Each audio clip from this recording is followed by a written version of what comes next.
안녕하십니까. 미주중앙일보의 주간 뉴스레터 똑개비 뉴스 262호입니다. 똑개비 뉴스는 LA 시간으로 매주 목요일 오전 7시 독자들에게 이메일로 발송됩니다. 또 팟캐스트 팟빵과 유튜브 채널에서도 미주중앙일보를 검색하면 똑같은 내용을 청취할 수 있습니다. 올해 1월 12일 발행된 똑개비 뉴스 225호에서 미국의 권력 서열 3위인 연방 하원 의장에 대해 이모저모 살펴본 적이 있었는데요. 당시 하원 다수당을 차지한 공화당에서 케빈 메카시 의원을 하원 의장으로 지명했는데 무려 15차례에 걸친 투표 끝에 간신히 하원 의장 자리에 오를 수 있었습니다. 당시 공화당이 다수당이면서도 투표에서 쉽지 않게 이렇게 천신만고 끝에 메카시 의원이 선출된 배경에는 프리덤 코커스라는 공화당 내 강경파가 목리를 부렸기 때문인데요. 프리덤 코커스에 속한 의원들이 찬성표를 던지지 않으면서 버텼고 결국 메카시 의원이 민주당과 타협을 하지 않는다는 조건으로 이들 프리덤 코커스 강경파에게 상당한 권한을 양보했더랬습니다. 하지만 결국 이들이 이를 저지르고 말았습니다. 프리덤 코커스가 선봉에 나서고 민주당이 동조하면서 현직 하원 의장이 임기 중 해임되는 불상사가 발생했습니다. 미국 헌정사상 처음 있는 일인데요. 하원은 지난 3일 전체 회의를 열어 해임 결의안에 대한 표결을 실시한 결과 찬성 216표, 반대 210표로 하원 의장 해임 결의안을 채택했습니다. 메카시 하원 의장이 해임된 배경은 연방정부 예산안 처리와 관련이 있습니다.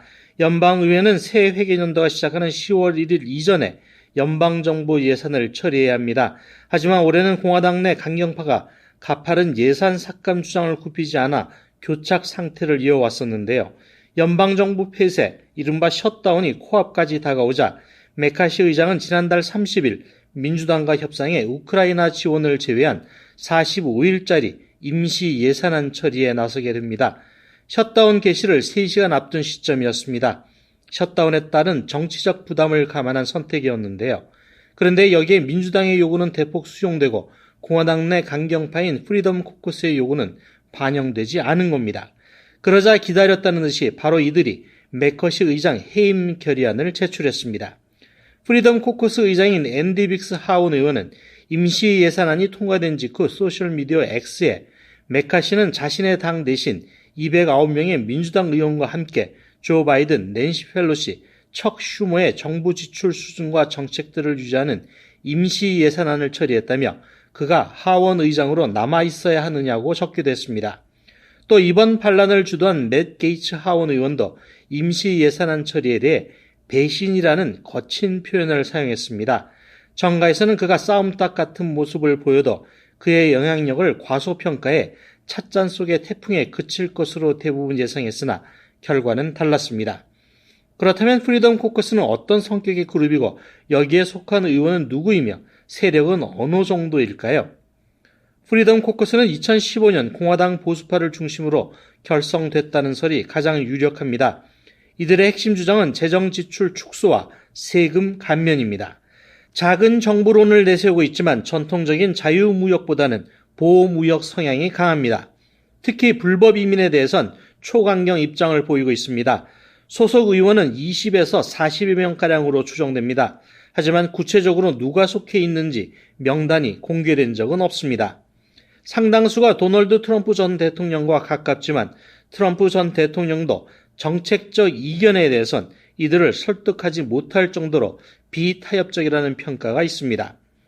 프리덤 코커스는 2015년 3월 버락 오바마 당시 대통령이 이민개혁법을 추진하자 국토안보부 예산안을 끝까지 승인하지 않으면서 정부를 폐쇄 위기로 몰고 간 장본인이기도 합니다.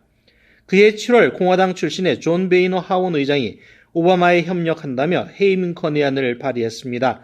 당시 해임 건의안이 통과되지는 않았지만 결국 베이너 의장이 물러나도록 하는데 영향을 미쳤습니다.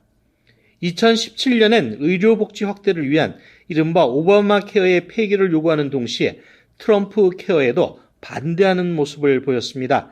이 바람에 트럼프 전 대통령은 재임 시절 프리덤 코커스의 창립 멤버인 믹 멀베이니 전 사우스캐롤라이나 하원 의원을 백악관 예산관리국장에 임명해 국간 열쇠를 맡겼습니다. 이들의 입김은 지난해 중간선거 이후 공화당과 민주당이 각각 221석과 212석으로 하원 의석을 양분하면서 보다 강력해졌다는 것이 청가의 분석입니다. 과반 의석 확보에 실패한 민주당은 물론 공화당도 프리덤 코커스 멤버 4명만 반대하면 의결 종족수인 218표를 확보할 수 없습니다. 즉 이들의 도움이 없다면 아무런 법안도 통과시킬 수 없는 구조가 된 것입니다. 캐스팅 보트 역할을 확실하게 할 수 있는 위치에 있는 것인데요. 정치 전문가들은 앞으로 프리덤 코커스와 같이 특정 정치인을 추종하지 않고 자신의 신념과 정책 관철을 내세우는 정치 세력이 더 확대될 가능성이 큰 것으로 보고 있습니다. 내년 대선과 관련해서도 이들이 어떤 선택을 하게 될지 주목됩니다. 한국 정부 입장에서도 이들 세력이 확대할 경우 한국에 어떤 영향을 미칠지 미리 예상하고 대비하는 자세가 필요할 듯합니다. 다음은 지난 한 주 동안의 뉴스 가운데 주요 뉴스를 정리했습니다. 남가주에 기반을 둔 서울 메디칼 그룹이 지분 매각 방식으로 뉴욕에 기반을 둔 헬스케어 회사 어센드 파트너스에 인수됩니다. 두 회사는 이미 지난 7월 인수합병 계약서에 서명했고 8월 초에는 네트워크에 소속된 주치의와 전문의 등에게 이런 내용이 담긴 안내서도 발송했다고 밝혔는데요. 최종 계약 완료는 서울 메디칼 그룹 설립 30주년인 10월 초가 될 것으로 알려졌습니다. 어센드 파트너스가 서울 메디칼 그룹의 지분을 얼마에 인수하는지는 알려지지 않았는데요. 전문가들은 최소 수억 달러에 달할 것으로 예상하고 있습니다. 이번 인수합병으로 환자 입장에서 달라지는 것은 없다는 설명인데요. 환자들이 더 편하고 저렴하게 이용할 수 있었으면 좋겠습니다. LA시에는 모두 15명의 막강한 권한을 가진 시의원이 있는데요. 이들 15명 시의원은 각자 비서실장을 참모로 두고 있는데 무려 3명이나 한인이고 이들 모두 여성인 것으로 확인됐습니다. 비서실장으로 활약 중인 이들은 시의회 최고참인 22년차 지니 민, 20년차 헤달리, 8년차 조앤 김입니다.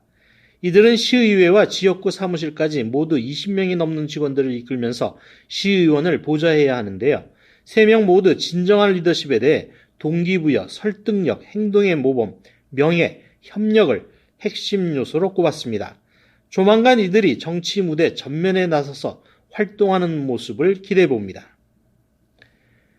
올해 한인은행들의 추석 무료 송금 서비스를 이용한 한국 등 해외로의 송금 규모와 건수 모두 크게 감소한 것으로 나타났습니다. 원달러 환율이 어느 때보다 좋았던 점을 감안하면 더 의외인데요. 올해 8개 한인은행을 이용한 추석 전후의 송금 실적은 건수로는 8,223건, 액수로는 2,071만 4,990달러를 기록했습니다.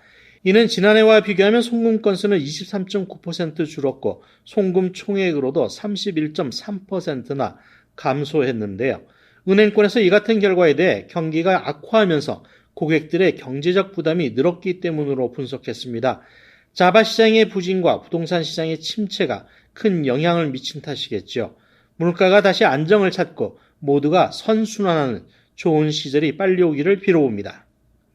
도깨비 262호는 여기까지입니다. 선선한 가운데서도 늦더위가 찾아왔습니다. 한여름 기온이지만 확실히 한풀 꺾인 이빨 빠진 호랑이 같은 느낌인데요. 한두 주 뒤에는 이곳에서도 서너 시간 떨어진 곳으로 단풍 나들이 하는 분이 많을 것 같습니다. 다음 주에 다시 오겠습니다. 고맙습니다.